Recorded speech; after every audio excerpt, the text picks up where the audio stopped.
कंजूसी ही कंजूसी। एनडीए और महागठबंधन के ने केवल 53 महिला उम्मीदवारों को दिया टिकट।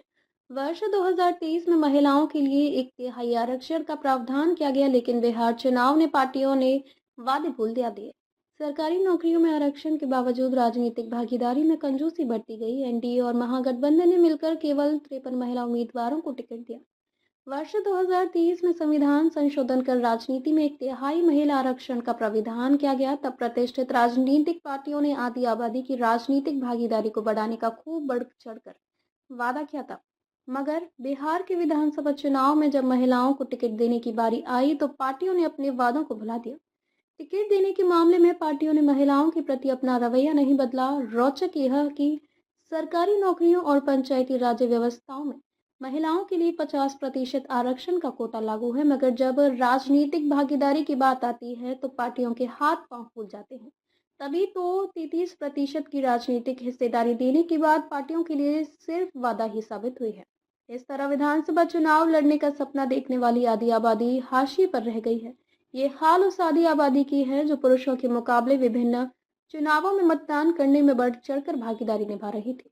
बिहार विधानसभा चुनाव में एनडीए हो या महागठबंधन, इनके उम्मीदवारों की सूची देखें तो महिलाओं पर भरोसा जताने और उन्हें टिकट देने में घोर कंजूसी बरती। दोनों गठबंधनों ने कुल 53 महिला उम्मीदवारों को टिकट दिया है। एनडीए के बीच सीट बंटवारे में भारतीय जनता पार्टी और जनता दल यूनाइटेड के हिस्से 101 से 101 सीटें आई हैं। भाजपा और जदयू ने 13 से 13 महिला पर भरोसा जताकर चुनाव मैदान में उतारा है। वहीं लोक जनशक्ति पार्टी को 29 सीटें मिली हैं और उसने 6 सीटों पर महिला उम्मीदवार को सिंबल देकर चुनाव में उतारा है।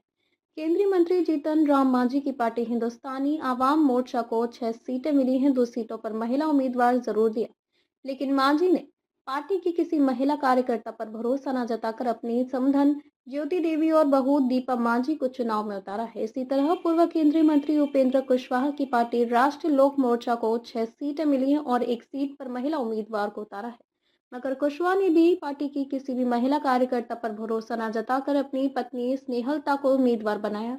वैसे देखा जाए तो एनडीए ने विधानसभा की सभी 243 सीटों के विरुद्ध 35 महिला उम्मीदवार को टिकट दिया है।